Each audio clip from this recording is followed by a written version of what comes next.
हरे कृष्ण दोस्तों, आपके पौराणिक नीतिकथा चैनल में आपका स्वागत है। आज इस वीडियो में महाभारत के 35 रहस्यमय अज्ञात तथ्य और महत्वपूर्ण बातें जो आप नहीं जानते होंगे। और जो भी मित्र इस चैनल पर नए हैं, कृपया इस चैनल को सब्सक्राइब करें और लाइक करें। तो चलिए बिना देर किए शुरू करते हैं आज का वीडियो। महाभारत के रहस्यमय अज्ञात तथ्य। महाभारत को 5वें वेद ग्रंथ के रूप में जाना जाता है। महर्षि वेदव्यास द्वारा लिखित और हिंदू संस्कृति की एक मूल्यवान संपत्ति। भगवत गीता भी इसी महाकाव्य से निकली है, जिसमें कुल 1,00,000 श्लोक हैं, इसलिए इसे शतहस्त्री संहिता कहा जाता है। महाभारत में पांडु के 5 पुत्रों और धृतराष्ट्र के 100 पुत्रों के बीच हुई शत्रुता से हम सभी परिचित हैं। उनके बीच की इस नफरत ने पासे के खेल में एक महत्वपूर्ण भूमिका निभाई और परिणामस्वरूप पांडवों ने अपनी जमीन और अपनी पत्नी द्रौपदी को कौरवों के हाथों खो दिया। और 13 साल के वनवास के बाद जब पांडव वापस लौटे तो दुर्योधन ने उन्हें आधा हिस्सा वापस देने से इनकार कर दिया, उनकी भूमि। तब भगवान श्री कृष्ण की मध्यस्थता के माध्यम से 5 गांवों को वापस करने की पेशकश की गई, जहां पांडव खेती करके अपना जीवन यापन कर सकते हैं।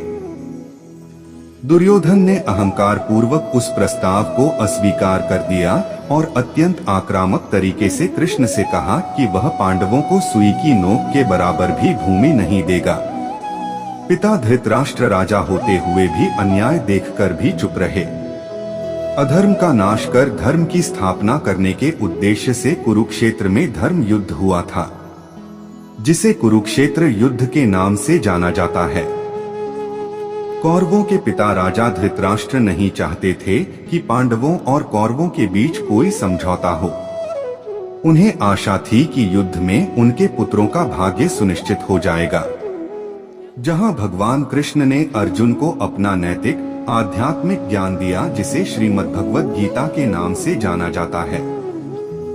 यह याद रखना चाहिए, यद्यपि अर्जुन श्री कृष्ण के प्रिय मित्र थे, परंतु भगवान ने उन्हें यह ज्ञान बिना मांगे नहीं दिया, जब तक कि उन्होंने स्वयं को पूरी तरह से भगवान के चरणों में समर्पित नहीं कर दिया, इसे अपने हृदय से स्वीकार नहीं किया। इस युद्ध को जीतने के बाद पांडवों ने अपने रिश्तेदारों की हत्या के अपराध में ध्रुवीय पर्वतों में स्वर्ग की यात्रा की, जहां स्वर्ग का द्वार प्राप्त करने वाले युधिष्ठिर, उनके 4 भाई और उनकी पत्नी द्रौपदी की रास्ते में ही मृत्यु हो गई। नीचे महाभारत के बारे में कुछ आश्चर्यजनक तथ्य दिए गए हैं, जिनसे हम में से अधिकांश लोग अनजान हैं। कृष्णद्वैपायन वेदव्यास कौन थे? वेदव्यास एक नाम नहीं, बल्कि वेदों का ज्ञान रखने वालों को दिया गया एक शब्द है। कृष्णद्वैपायन से पहले 27 वेदव्यास थे। कृष्णद्वैपायन 28वें वेदांती हैं। उनका नाम कृष्णद्वैपायन इसलिए रखा गया क्योंकि उनका रंग भगवान कृष्ण जैसा था और उनका जन्म एक द्वीप पर हुआ था, इसलिए उन्हें कृष्णद्वैपायन वेदव्यास के नाम से जाना जाता है। उनके पिता पराशर मुनि थे, जो महान वशिष्ठ के पोते थे, जो सप्तर्षियों में से एक थे जिन्होंने सबसे पहले वेदों को सुना था। कुरुक्षेत्र में षड्यंत्रकारी दुर्योधन उसका पोता था। व्यासदेव ने वेदों के भजनों को 4 संग्रहों में वर्गीकृत किया, ऋक्, साम, यजुर और अथर्व। इस कार्य को पूरा करने के बाद उन्होंने 60 खंडों में जया लिखी, जिसमें वैदिक सत्य की सत्यता का पता चलता है। जया शब्द का अर्थ है विजय की कहानी। इनमें से केवल एक टुकड़ा व्यासदेव का है। छात्र वैशंपायन के माध्यम से लोगों तक पहुँचे, इसलिए वास्तव में व्यासदेव ने क्या सुनाया और भगवान गणेश ने क्या लिखा, इसकी पूरी जानकारी कोई नहीं जानता। महाभारत किसने लिखा और कैसे लिखा गया? महाभारत की रचना महर्षि वेदव्यास ने की थी। उन्होंने ब्रह्मा से एक कुशल मुंशी की मांग की और गणेश को इस कार्य के लिए नियुक्त किया गया, जहां वह श्लोकों का पाठ करते थे और भगवान गणेश को सुनकर उसे लिखते थे। भगवान गणेश एक शर्त पर लिखने के लिए सहमत हुए कि महर्षि वेदव्यास को एक बार भी रुके बिना लगातार श्लोकों का पाठ करना होगा। तब वेदव्यास ने गणेश जी को एक शर्त भी दी कि गणेश जी उनके द्वारा बोले गए श्लोकों का अर्थ समझें और गणेश जी को समझाएं। इसलिए इस प्रकार पूरे महाकाव्य में वेदव्यास ने ठोस छंदों में व्यक्त किया कि गणेश को अर्थ समझने में समय लगा और वेदव्यास पहले ही आराम कर चुके थे। व्यासदेव ने इसे अपने पुत्र शुकदेव को सुनाया, जिन्होंने इसे जन्मेजय के पिता परीक्षित को सुनाया। गीता एक या अनेक। आश्चर्य की बात तो यह है कि वैद्य गीता, अष्टावकर गीता, पराशर गीता आदि 10 और भी गीताएं हैं। हालांकि श्रीमद् भगवद गीता शुद्ध एवं संपूर्ण गीता है, जिसमें भगवान कृष्ण के बारे में जानकारी है। राजा जन्मेजय ने वैशंपायन को शाप क्यों दिया? वैशंपायन वेदव्यास के शिष्य हैं। उन्होंने पहली बार महाभारत का पाठ राजा जन्मेजय के घर में किया था। जन्मेजय अर्जुन की पोती, अभिमन्यु के पोते और परीक्षित के पुत्र थे। वैशंपायन ने अपने पिता की मृत्यु का बदला लेने के लिए कई सर्प जादू किए थे। कौरवों और पांडवों के बीच कुरुक्षेत्र में युद्ध क्यों आयोजित किया गया था? कुरुक्षेत्र शब्द बहुत महत्वपूर्ण है, क्योंकि वेदों में धर्म क्षेत्र, वह स्थान जहां धार्मिक संस्कार किए जाते हैं, शब्द का उल्लेख देवताओं के लिए भी पूजा स्थल के रूप में किया गया है। क्योंकि भगवान कृष्ण ने कुरुक्षेत्र के युद्ध क्षेत्र में अर्जुन, पांडव का साथ दिया था, तो इस पवित्र स्थान के युद्ध के परिणाम पर धृतराष्ट्र असर की चिंता है। वह अच्छी तरह से जानता था कि इस पवित्र स्थान का अर्जुन के साथ साथ अन्य पांडवों पर भी लाभकारी प्रभाव पड़ेगा, क्योंकि वे सभी बहुत पवित्र थे। संजय की दूरदर्शिता ने आज टेलीविजन को आकार दिया। संजय व्यासदेव के शिष्य थे, इसलिए व्यासदेव के आशीर्वाद से वे धृतराष्ट्र के घर में बैठकर भी कुरुक्षेत्र की रणभूमि देख सकते थे और धृतराष्ट्र को उसका वर्णन कर सकते थे। और यह सुनकर धृतराष्ट्र को युद्ध के मैदान की स्थिति का भली भांति ज्ञान हो गया। कृष्ण ने कौरवों की बजाय पांडवों का समर्थन क्यों किया? दुर्योधन आगामी कुरुक्षेत्र युद्ध में कृष्ण की मदद लेने के लिए द्वारका पहुंचने वाला पहला व्यक्ति था। अर्जुन अभी तक नहीं आए थे। कृष्ण के कमरे में प्रवेश करते हुए दुर्योधन ने उन्हें सोते हुए पाया और भगवान के सिर के पास रखे सिंहासन पर बैठकर इंतजार करने लगा। बाद में अर्जुन ने वहां प्रवेश किया और कृष्ण के चरणों में आसन ग्रहण किया। कृष्ण जागते हैं और सबसे पहले अर्जुन को देखते हैं, क्योंकि भगवान सबसे पहले अपने चरणों में भक्त का उद्धार करते हैं। वह अर्जुन से 2 शर्तों में से एक चुनने के लिए कहते हैं। कृष्ण स्वयं एक तरफ होंगे, लेकिन वह युद्ध में भाग नहीं लेंगे, बल्कि सारथी होंगे। जब अर्जुन पहली शर्त पर सहमत हो गया, तो कृष्ण ने उसके पक्ष में रहने का वादा किया। दुर्योधन इस बात से बहुत आहत हुआ कि उसे पहले स्थान पर आने के बावजूद चयन का पहला मौका नहीं दिया गया, जबकि वह नारायणियों की एक विशाल सेना चाहता था जो इसे पाकर खुश थी। जाओ, कृष्ण ने उन्हें आश्वासन दिया कि उनके अधीन नारायणी सेना कौरवों को शुद्ध कर देगी। भीष्म के जन्म ने साबित किया बहुचर्चित पूर्व जन्म का सच। पितामह भीष्म के पिता शांतनु और माता गंगा थीं।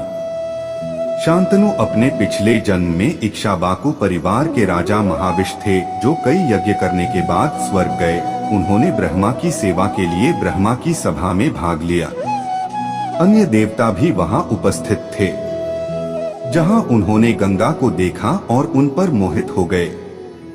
ब्रह्मा तो पहले से ही है महविष को नोटिस करता है और सूचित करता है कि वह स्वर्ग में रहने के लायक नहीं है और उसे एक नश्वर के रूप में फिर से जन्म लेने का श्राप देता है। इसलिए अगले जन्म में उन्होंने राजा प्रदीप के पुत्र शांतनु के रूप में जन्म लिया और गंगा से विवाह किया। लेकिन उन्होंने शांतनु को एक शर्त दी कि वह उनसे कभी कोई प्रश्न नहीं पूछेंगे। शांतनु इस बात पर सहमत हो गए। उन्होंने पत्नी गंगा को पहले 7 बेटों को उनके जन्म के बाद एक एक करके गंगा में बहाते देखा, उन्होंने कभी कोई सवाल नहीं पूछा। लेकिन जब गंगा अपनी 8वीं संतान को डुबाने वाली थी तो वह क्रोधित हो उठी और कारण पूछा। तब गंगा ने उन्हें उनके पिछले जन्म और भगवान ब्रह्मा के श्राप के बारे में बताया। उनका यह भी कहना है कि ये 8 पुत्र वास्तव में अष्टवसु ही हैं। यही अष्टावसुर एक दिन शास्त्रिका वशिष्ठ मुनि के आश्रम में था। आतिथ्य ग्रहण करने गए। अष्टवसुदास के बीच एक पत्नी वशिष्ठ को मुनि की गाय नंदिनी से प्यार हो जाता है और वह अपने पति प्रभास को गाय चुराने के लिए प्रेरित करती है। प्रभास ने शेष 7 वसुओं की मदद से गाय चुरा ली और अपनी पत्नी को उपहार में दे दी। वशिष्ठ मुनि ध्यान के माध्यम से सब कुछ सीखते हैं और अष्टवसुदास को नश्वर के रूप में जन्म लेने का श्राप देते हैं। लेकिन अष्टवासुदा की प्रार्थना पर वशिष्ठ मुनि ने उन्हें आश्वस्त किया, प्रभास के बिना थोड़े समय के लिए ही मनुष्य जन्म लेना पड़ता है। प्रभास की आयु लंबी होगी, पत्नी या पुत्र सुख नहीं होगा, परंतु वह सदाचारी, पिता का आज्ञाकारी, सभी शास्त्रों का विद्वान होगा। गंगा ने शांतनु को आश्वासन दिया कि वह उनके 8वें बच्चे को शासन और युद्ध कला में निपुण बनाने के लिए स्वर्ग ले जाएंगी। बोलने के बाद गंगा बच्चे को लेकर अंतर्ध्यान हो गई। बाद में यह 8वां पुत्र देवव्रत या भीष्म के नाम से जाना गया। माँ गंगा के साथ रहते हुए भीष्म ने वशिष्ठ मुनि से वेद और वेदांग, देवगुरु बृहस्पति से राजनीति शास्त्र और परशुराम मुनि से धनुर्विद्या सीखकर एक आदर्श राजा बने। यहाँ तक कि उसने 23 दिनों तक चले युद्ध में गुरु परशुराम को भी हरा दिया था। भीष्म ने इच्छा मृत्यु का वरदान कैसे प्राप्त किया और एक दिन हस्तिनापुर के कुरुराज शांतनु किससे भिक्षा मांगने के लिए यमुना तट पर गए। उस समय वह मृगन्वी की सुगंध से मंत्रमुग्ध हो गया। गंध के स्रोत की खोज करते समय वह सत्यवती को एक झोपड़ी में पाता है और उसके पिता धीवर नेता दासराज से शादी का प्रस्ताव रखता है, जो शांतनु को एक शर्त देता है कि उसकी बेटी के अजन्मे बेटे उसके हैं, बाद में राजा बनेगा। चूंकि देवव्रत शांतनु के पहले पुत्र हैं, इसलिए सत्यवती के बच्चों को कभी भी राजा बनने का मौका नहीं मिलेगा। अगर वह इस शर्त से सहमत होगा तभी उसकी बेटी की शादी उससे की जाएगी। शांतनु एक ओर दशराज की स्थिति और दूसरी ओर अपने इकलौते पुत्र देवव्रत भीष्म के राज्याभिषेक को लेकर बहुत चिंतित थे। अपने पिता का कष्ट देखकर देवव्रत को भी बहुत कष्ट हो रहा था। हालांकि उनके पिता ने उन्हें कुछ नहीं बताया, लेकिन उन्होंने एक मंत्री से सारी बातें जान ली। तब बिना देर किए दासराज पहुँचे और अपने पिता के लिए सत्यवती से प्रार्थना की। दासराज फिर उनके हैं शर्तें बताएं। जवाब में राजकुमार देवव्रत ने कसम खाई कि वह कभी राजा नहीं बनेंगे, यहाँ तक कि वह कभी शादी नहीं करेंगे और ब्रह्मचारी जीवन व्यतीत करेंगे। इस महान प्रतिज्ञा के कारण उनका नाम भीष्म रखा गया। धीवर राजा ने ये दोनों शर्तें मान ली और अपनी बेटी राजा शांतनु को दे दी। राजा शांतनु ने प्रसन्न होकर भीष्म को इच्छा मृत्यु का वरदान दिया। कुलगुरु ने सवाल उठाया कि ऐसे में अगर राजकुमार राजगद्दी के लिए अयोग्य है तो क्या होगा। उस पर भीष्म ने फिर से प्रतिज्ञा की कि राजा कोई भी हो, वह हमेशा राज्य के कल्याण के लिए राजा के मुख्य सलाहकार के रूप में कार्य करेगा और राजा शांतनु के वंश का अपमान नहीं होने देगा। भीष्म की मृत्यु के लिए कौन जिम्मेदार था, अर्जुन, कृष्ण या उनकी प्रतिज्ञा? शांतनु की दूसरी शादी धीवर मछुआरे राजकुमारी सत्यवती से हुई थी और उनके चित्रांगदा और विचित्रवीर्य नाम के 2 बच्चे थे। युद्ध में चित्रांगद की मृत्यु हो गई और फिर विचित्रवीर्य राजा बने। अंबा, काशी राजा भीष्म द्वारा विचित्रवीर्य के लिए आयोजित स्वयंवर सभा की 3 राजकुमारियां अंबिका और अंबालिका को उठा लिया गया। रास्ते में सौबल राजा ने शाल्व को रोका और उसे हरा दिया। दरअसल शाल्व बड़ी राजकुमारी अंबर का प्रेमी था। हस्तिनापुर पहुंचने पर अम्बा ने भीष्म को बताया कि उन्होंने उसे शाल्व के पास भेजने की व्यवस्था की है। परास्त शाल्वा बताते हैं कि चूंकि अम्बा ने किसी अन्य पुरुष के साथ काफी समय बिताया है, इसलिए अम्बा से विवाह करना उनके लिए अपमानजनक है। अंबिका और अंबालिका का विवाह विचित्रवीर्य से हुआ। ऐसे में अम्बा ने भीष्म से कहा कि चूंकि उन्होंने उसे स्वयंवर सभा से बाहर लाकर विवाह तोड़ दिया है, इसलिए उन्हें उसे अपनी पत्नी के रूप में स्वीकार करना चाहिए। प्रतिज्ञाबद्ध भीष्म ने अंबर को अपनी प्रतिज्ञा की याद दिलाते हुए उसके प्रस्ताव को अस्वीकार कर दिया। अपमानित और असहाय अम्बा तब भीष्म को नष्ट करने के लिए दृढ़ और पागल हो गई। ऐसी स्थिति में अम्बा ने भीष्म के गुरु परशुराम से विवाह के लिए विवाह की मांग की और उन्होंने अपने शिष्य भीष्म को अम्बा से विवाह करने का आदेश दिया। भीष्म ने गुरुदेव को उनकी प्रतिज्ञा याद दिलाई और मानने से इनकार कर दिया।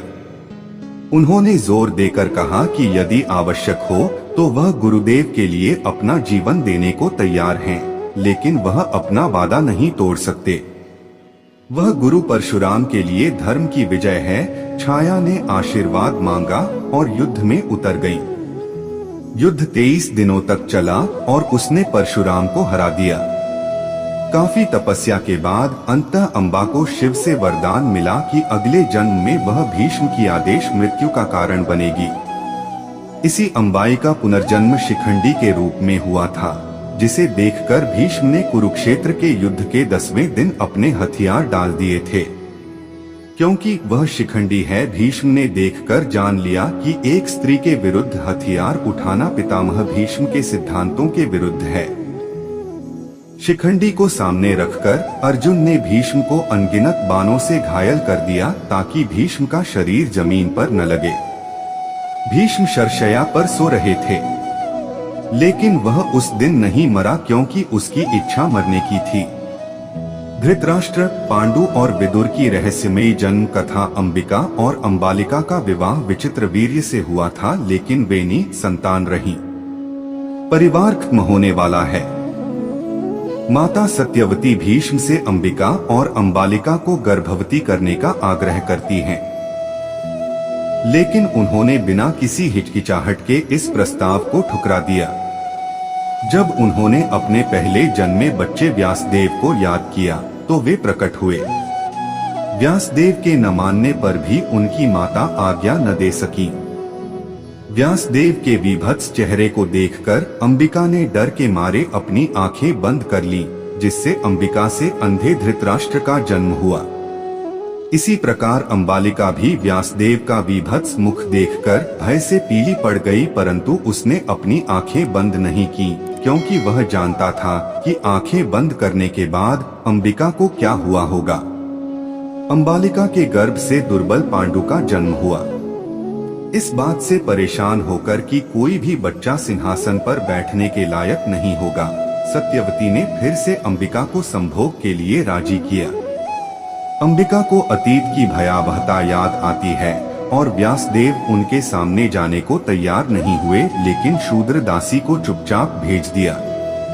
उसी शूद्र दासी के गर्भ से विदुर का जन्म हुआ। विदुर का जन्म साबित करता है कि जब भगवान मनुष्यों के पास आए तो वे अपने पार्षदों को अपने साथ लाए। महाभारत में विदुर यमराज के अवतार थे और धर्मशास्त्र और अर्थशास्त्र के महान विद्वान थे। महर्षि मांडव्य ऋषि के श्राप के कारण उन्हें मनुष्य रूप में जन्म लेना पड़ा। भीष्म ने विदुर को एक बच्चे की तरह पाला और उन्हें धनुर्वेद, गज शिक्षा, नीति शास्त्र, इतिहास, पुराण आदि की शिक्षा दी। चूंकि वह शूद्र है, उसका जन्म जननी के गर्भ से हुआ था, इसलिए उसे राजा बनने का अधिकार नहीं दिया गया। उन्होंने धृतराष्ट्र को कुरुक्षेत्र का युद्ध टालने के लिए अनेक प्रकार की सलाह दी, लेकिन वह नहीं माने। कुंती ने बचपन में महर्षि दुर्वासा की खूब सेवा की। वे प्रभावित हुए और उसे वरदान दिया कि यदि कुंती किसी देवता का स्मरण करेगी तो वह देवता आकर कुंती को पुत्र देगा। जिज्ञासु कुंती ने कुंवारी रहते हुए ही सूर्यदेव से प्रार्थना की बैठ गए और सूर्यदेव वहां प्रकट हो गए। लेकिन यह जानकारी साझा करने तक ही सीमित नहीं था। ऐसी प्रौद्योगिकियां थीं जिनके माध्यम से देवता एक पल में विभिन्न लोगों के बीच यात्रा कर सकते थे। जब सूर्य ने उसकी नाभि को छुआ तो वह गर्भवती हो गई और उसने एक पुत्र को जन्म दिया। इसलिए शादी से पहले बच्चे को जन्म देने के कारण लोकलाज के डर से उसने बच्चे को यमुना के पानी में बहा दिया। इस प्रकार कर्ण का जन्म हुआ। इसके द्वारा यह समझा जाता है कि महाभारत काल के दौरान भ्रूण विज्ञान अरबों गुना बेहतर था, जहां एक बच्चा भ्रूण के विकास के कुछ ही क्षणों के भीतर मां के गर्भ के बिना तुरंत और फिर से पैदा हो सकता था। जिन घटनाओं को हम अपनी कल्पनाओं में काल्पनिक कहकर खारिज कर देते हैं, वे निस्संदेह सच को झूठ नहीं बनाती। पांडवों के जन्म का रहस्य आधुनिक वैज्ञानिकों की पहुंच से परे है। महर्षि किंदम के श्राप के कारण पांडु अपना राज्य छोड़कर भिक्षु बन गए। कुंती और माद्रियों उनके साथ वन में रहने लगी, जहां कुंती ने धर्मराज का स्मरण किया और युधिष्ठिर को जन्म दिया। फिर उन्होंने वायु का स्मरण करके भीम पुत्र को तथा इंद्र का स्मरण करके पुत्र अर्जुन को जन्म दिया। कुंती ने वह मंत्र माद्री और उन्हें दे दिया। अश्विनी कुमारध्वा का स्मरण करने से नकुल और सहदेव का जन्म हुआ। ये पंच पांडव हैं। कौरवों का जन्म वर्तमान टेस्ट ट्यूब पद्धति से कहीं बेहतर तकनीक से हुआ था। गांधारी ने अपने ससुर व्यासदेव की सेवा की और उस सेवा से प्रसन्न होकर उन्होंने गांधारी को 100 पुत्रों की मां बनने का वरदान दिया। समय आने पर गांधारी गर्भवती हो गई, लेकिन 20 महीने बाद भी उसका प्रसव नहीं हुआ। इसी बीच कुंती के पुत्र की खबर सुनकर गांधारी बहुत दुखी हो गई और उसने धृतराष्ट्र को बिना बताए लोहे की छड़ से अपना गर्भपात करा लिया। परिणाम स्वरूप उसका गर्भ एक है लोहे का द्रव्यमान निकल गया। गांधारी ने दासियों को इसे नष्ट करने का आदेश दिया, लेकिन उसी समय व्यासदेव ने आकर उन्हें ऐसा करने से रोक दिया। उसने मांस को ठंडे पानी में भिगोया और उसे 100 भागों में बांटकर एक कांच के जार में रख दिया।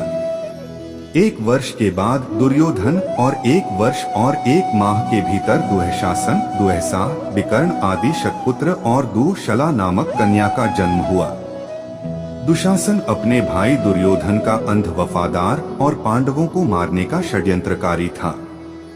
दुर्योधन के जन्म के समय कौन से अपशकुन दिखे, इसके बाद दुर्योधन गधे की तरह जोर जोर से रोने लगा, जिससे कौवे, गिद्ध, सियार, लकड़बग्घे आदि जानवर अपशकुन देखकर चिल्लाने लगे। विदुर ने धृतराष्ट्र को दुष्ट गुणों वाले बालक को मारने की सलाह दी, क्योंकि वह अपने परिवार को नष्ट कर देगा, लेकिन वह अपने बच्चे के प्यार के लिए ऐसा नहीं कर सका। दुर्योधन का वास्तविक नाम शोधन था। महाभारत में पासे के खेल में शकुनी के चाचा की चाल से दुर्योधन ने युधिष्ठिर को हरा दिया। पहले अपना राज्य खोया, फिर अपने भाइयों को खोया और अंत में खुद को भी खो दिया। फिर उसने द्रौपदी को दांव पर लगा दिया और उसे भी हार गया। पासे का खेल जीतकर युधिष्ठिर ने अपनी पत्नी द्रौपदी को अपनी बाईं जांघ पर बैठने का आदेश दिया और अपने बाएं हाथ से बाईं जांघ पर बार बार थप्पड़ मारा और गंदे इशारे किए। इस वजह से उन्हें खलनायक के रूप में जाना जाता है। लेकिन उस जमाने में पत्नी को पुरुष की बाईं जांघ या बाईं ओर और बेटियों को दाईं जांघ या दाईं ओर रखा जाता था। क्या द्रौपदी के चीरहरण के समय कृष्ण की कृपा और भीम का वचन पूरा हुआ? कर्ण के उकसाने पर दुःशासन द्रौपदी को उसके बाल पकड़कर घसीटता हुआ सभा में ले जाता है और उसे निर्वस्त्र करने का प्रयास करता है। तब द्रौपदी हाथ जोड़कर कृष्ण को पुकारती रही, कृष्ण वस्त्र प्रदान करते रहे। अनेक प्रयासों के बाद थके हुए कुशासन ने हार मान ली। सभा में भीष्म पितामह, द्रोणाचार्य, कृपाचार्य आदि उपस्थित थे, लेकिन विदुर को छोड़कर किसी ने भी विरोध नहीं किया। हालांकि कौरव यहीं नहीं रुके। अंत में भीम ने क्रोध में चिल्लाकर दुर्योधन को वचन दिया कि तुमने भरी सभा में द्रौपदी का अपमान किया है कि दुर्योधन तुम्हारी जांघ पर थप्पड़ मारकर तुम्हारे प्राण ले लेगा और मैं तेरी छाती काटकर तेरे प्राण ले लूंगा, तभी मेरा हृदय जलेगा। दुर्योधन जानता है कि भीम जो कहता है वही करता है। दुर्योधन डरकर शांत हो जाता है। क्या सच में भीम ने दुशासन का खून पिया था? कुरुक्षेत्र युद्ध के 17वें दिन भीम ने दुशासन की छाती को तलवार से काट डाला और अपने हाथों से उसके टुकड़े टुकड़े कर दिए। कई लोग मानते हैं कि भीम ने कुशासन का खून पिया था। यह बिल्कुल सच नहीं है। जब भीम ने हनुमान जी की दहाड़ से क्रोधित होकर दहाड़ लगाई थी, तब भीम को अपने दादा श्री हनुमान से आशीर्वाद प्राप्त हुआ था। यह एक जबरदस्त ध्वनि तरंग पैदा करेगा। इस ध्वनि तरंग के कारण कुरुक्षेत्र में कई लोगों की जान चली गई, कई लोग युद्ध के मैदान से भाग गए। इसी प्रकार क्रोधित भीम की भीषण गर्जना की ध्वनि तरंग से दुशासन का रक्त सूख गया। क्या शकुनी सचमुच पांडवों का शत्रु और कौरवों का सहयोगी था? शकुनी गांधार साम्राज्य का राजकुमार राजा सुबाला, इसलिए नाम सौबाला का 100वां और सबसे छोटा बच्चा, गांधारी का भाई और कौरवों का चाचा था। गंधराज जो वर्तमान अफगानिस्तान में स्थित है। तो भाइयों में शकुनी सबसे छोटा और सबसे बुद्धिमान है। शकुनी के मन में पांडवों के प्रति न तो क्रोध था और न ही घृणा। भीष्म अपने पितामह के खिलाफ थे और पूरे कुरु वंश को नष्ट करना चाहते थे। इस शत्रुता के बीज गांधारी के विवाह में छिपे थे। राजा सुबल की पुत्री गांधारी के ज्योतिषी ने पता लगाया, गांधारी के पहले पति की आयु सीमित है, लेकिन दूसरे पति की आयु लंबी होगी। इसलिए सुबल राज ने सावधानी पूर्वक गांधारी का विवाह एक बकरी से कर दिया। इसके बाद बकरे की बलि दी जाती है। कुछ समय बाद भीष्म ने स्वयं धृतराष्ट्र की वह गांधारी के विवाह का प्रस्ताव लेकर गांधार राज्य पहुँचे और सुबल ने बिना देर किए प्रस्ताव पर सहमति दे दी। उसने सोचा कि विवाह का प्रस्ताव सुंदर राजकुमार पांडु की ओर से आएगा, जो कौरवों का राजा बनने वाला था। हालांकि धृतराष्ट्र बड़े थे, लेकिन अंधे होने के कारण वे राजगद्दी के हकदार नहीं थे। हालांकि गांधारी सुबल राज के कहने पर आंख मूंदकर मान जाती है। धृतराष्ट्र ने अपने पति के रूप में अपनी आंखों पर कोई कपड़ा बांधकर इस वंचना का कड़ा विरोध किया, लेकिन भीष्म के व्यक्तित्व के सामने यह व्यर्थ था। धृतराष्ट्र से विवाह के दौरान गांधारी की पहली शादी को गुप्त रखा गया था। बाद में कुरु वंश में यह बात सामने आई कि गांधारी को विधवा होने के बावजूद धृतराष्ट्र से विवाह करने के लिए छल किया गया था। भीष्म जैसा चतुर व्यक्ति धोखाधड़ी की बात स्वीकार करता है, जिसे सुनकर हर कोई हंसेगा। इसलिए गुस्से में सच छुपाओ। रक्ष और कुरु वंश को वंचित करने के आरोप में भीष्म की एक बड़ी सेना ने गांधार राज्य पर हमला कर दिया। युद्ध में राजा सुबल की हार हुई और शकुनी तथा उसके 100 पुत्रों को कैद कर लिया गया। उन्हें मारने के बजाय जेल में बंद कर दिया गया और भूखा रखा गया, लेकिन केवल एक व्यक्ति को खाना दिया गया। इस प्रकार हस्तिनापुर के राजकुमारों ने उन्हें धीरे धीरे मारने की योजना बनाई। गांधार के राजा सुबल ने तब अपने पुत्रों से कहा, इस तरह लड़कर सभी के लिए एक साथ रहना कठिन है। सबसे चतुर वंशज शकुनी को उससे बचाएं, जो भविष्य में बदला लेने के लिए कौरवों को नष्ट कर देगा। इसलिए सभी ने भूख से मरते हुए भी वह थोड़ा सा खाना गिद्ध को खिला दिया। इस प्रकार शकुनी के सभी भाई एक एक करके कैद में ही मर गए। एक दिन गांधार राजा सुबल मृत्यु के कगार पर थे। उसने एक मोटी छड़ी से शकुनी के पैर पर प्रहार किया और टखना तोड़ दिया और याद दिलाया, सौबाला, अब से तुम खोदकर चलोगे और हर बार जब तुम खोदोगे तो तुम्हें कौरवों और भीष्म द्वारा हमारे साथ किए गए महान अन्याय की याद आएगी, जिसके लिए वहाँ कोई क्षमा नहीं है। जैसे ही उन्होंने गांधार वंश का अंत किया, मेरी आत्मा को कौरवों के विनाश में शांति मिलेगी, इसे कभी मत भूलो। शकुनी बदला लेने के लिए ही जीता है। अपने आखिरी बिस्तर पर लेटे हुए सुबल राज ने शकुनी को पास बुलाया और फुसफुसाया, बेटा सौबाला, अब तुम भाइयों में से एकमात्र जीवित हो। मेरी मृत्यु निकट है। एक रहस्य की बात सुनो। मेरे मरने के बाद तुम अपने पासों की घुंडी मेरी जांघ की हड्डी से बनाओगे। मेरा सारा क्रोध और प्रतिशोध ये हड्डियां हैं, अवशेष पासे के पलटने से बचे रहेंगे। पासे के खेल में तुम जो दान मांगोगे उसका फल तुम्हें इच्छानुसार जीत के रूप में मिलेगा। लोग इसे पाखंडी ढंग कहेंगे, परंतु सुनना मत, क्योंकि इस रहस्य को कोई नहीं जान सकेगा। यदि आप यहाँ से रिहा हो जाएं, तो अपने भतीजे सुयोधन, दुर्योधन का दूसरा नाम से संपर्क करें और कौरवों के लिए गुहार लगाएं। भविष्य में इस पासे के खेल की सहायता से तुम कुरु वंश के विनाश का कारण बनोगे। आप इस लक्ष्य से कभी न भटकें, इतिहास गवाह है। शकुनी महाभारत का मुख्य खलनायक बन गया। प्रतिशोध की आग में जलता हुआ शकुनी गांधारी दीदी के पास आया। चालाक शकुनी को एहसास हुआ कि दुर्योधन मूर्ख और मूर्ख था। उन्होंने उसे अपने चावल दान के रूप में उपयोग किया। शकुनी का लक्ष्य था कौरवों से युद्ध करके उनके समस्त वंश का नाश कर दिया। शकुनी ने दुर्योधन की साजिशों में सक्रिय भूमिका निभाई, जैसे कि कालकूट विष का उपयोग करके भीम को एक बच्चे के रूप में मारने की कोशिश करना, जतुगृह में कुंती के साथ पांडवों को जलाना आदि। दुर्योधन ने पांडवों को पासे के खेल के लिए आमंत्रित किया और युधिष्ठिर ने पहले राजत्व फिर अपनी पत्नी द्रौपदी को दांव पर लगाया। छोड़ो और हार जाओ। केवल पासा पलटकर एक बड़े साम्राज्य को अपने लिए कुल्हाड़ी मारना कोई जुबानी बात नहीं है। यह पासा खेल कुरुक्षेत्र युद्ध की शुरुआत थी। पासे का खेल हारने के परिणामस्वरूप उन्होंने पांडवों को सशर्त 12 वर्ष के वनवास और 1 वर्ष के अज्ञातवास में भेज दिया। हालांकि गांधार का सिंहासन खाली था, फिर भी उसे नहीं पता था कि वहां शासन कैसे किया जाए। शकुनी के 2 पुत्र उलूक और वृकासुर। युद्ध शुरू होने से पहले शकुनी का पुत्र उलूक दुर्योधन का दूत बनकर गया और उसने पांडवों को दुर्योधन द्वारा सिखाई गई असभ्य अश्लील बातें बताई।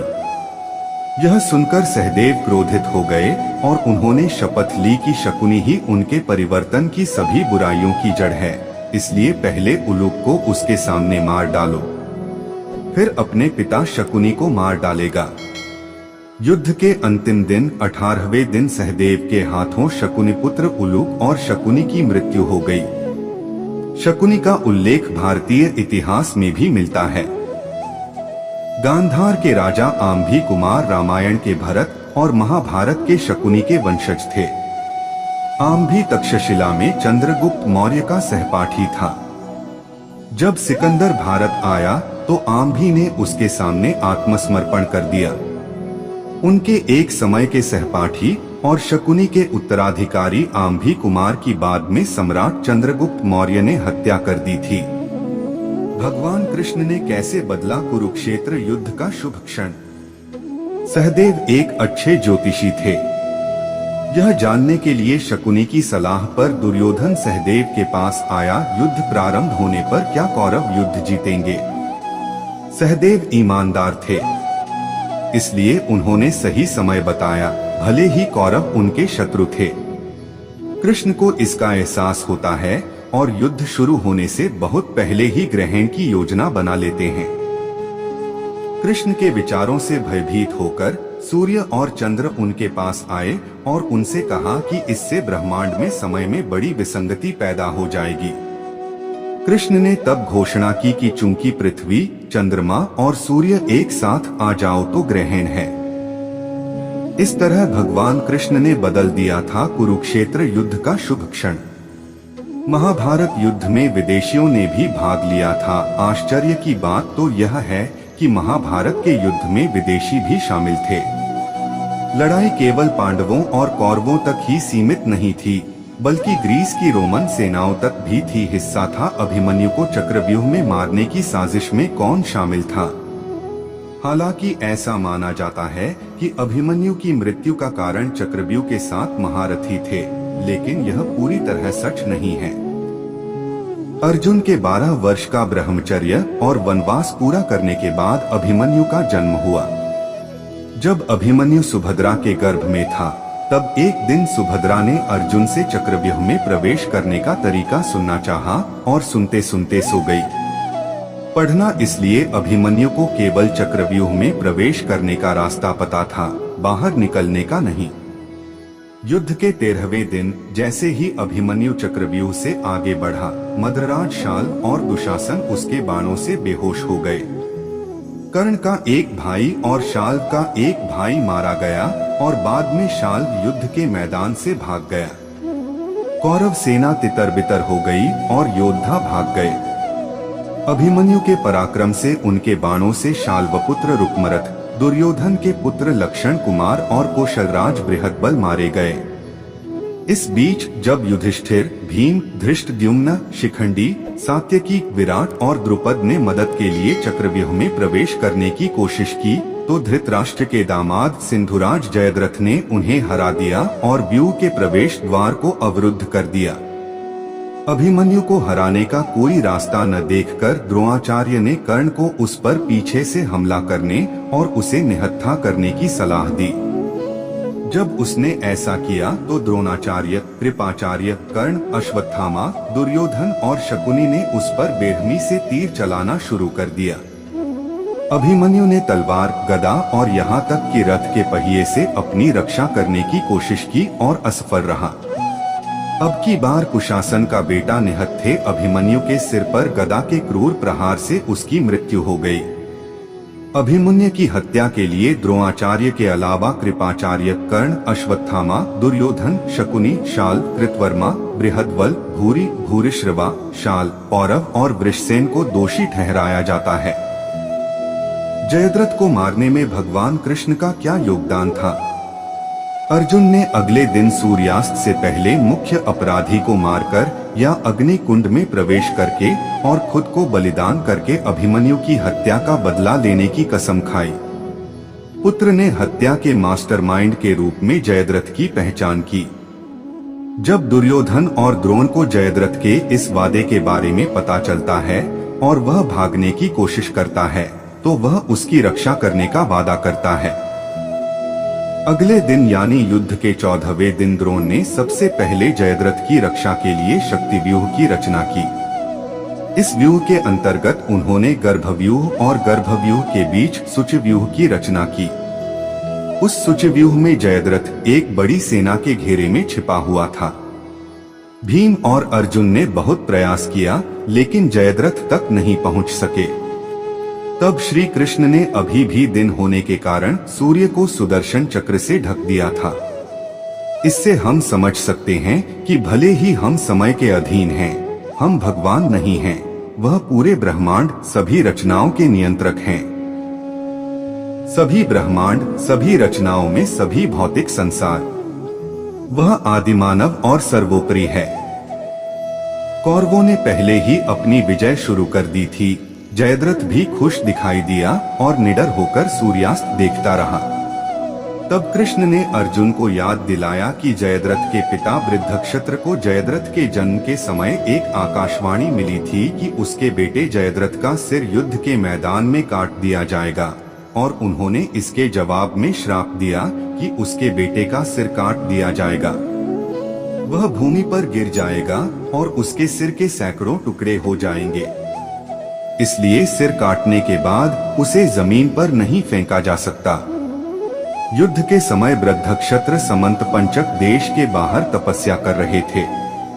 इस कारण कृष्ण की सलाह पर अर्जुन ने उत्सुक और असावधान जयद्रथ का सिर एक तीर से काट दिया, और इससे पहले कि वह जमीन पर गिरता, अर्जुन ने कुछ और तीर मारकर उसका सिर काट दिया।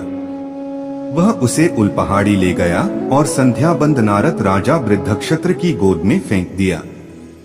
राजा वृद्धक्षत्र अचानक बिना कुछ समझे उठ खड़े हुए।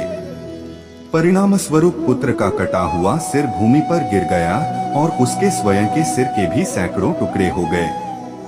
विकर्णा कौन था और उसकी मृत्यु कैसे हुई? युद्ध के इस 14वें दिन भीम और अर्जुन ने जयद्रथ को मारने का प्रयास किया। तब दुर्योधन ने भीम की निगरानी के लिए अपने भाई विकर्ण को भेजा। वह कौरव भाइयों में धर्मात्मा और धर्मात्मा था। विकर्ण रास्ता छोड़ने को तैयार नहीं था। इसके अलावा वह कृष्णा और जया दोनों को जानते थे। वह हालांकि उन्होंने पांडवों का समर्थन किया, लेकिन कौरव उनका साथ नहीं छोड़ सके। भीम विकर्ण को देखता है। उन्होंने देखा कि विकर्ण ही एकमात्र ऐसा व्यक्ति था जिसने द्रौपदी के चीरहरण जैसे निंदनीय अपमान के दौरान विरोध किया था।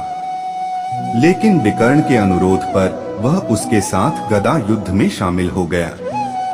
भीम अनिच्छा से विकर्ण को मार देता है, क्योंकि उसने धृतराष्ट्र के पुत्रों को नष्ट करने की ठान ली थी। महाभारत में अर्जुन को बृहन्नला क्यों बनना पड़ा?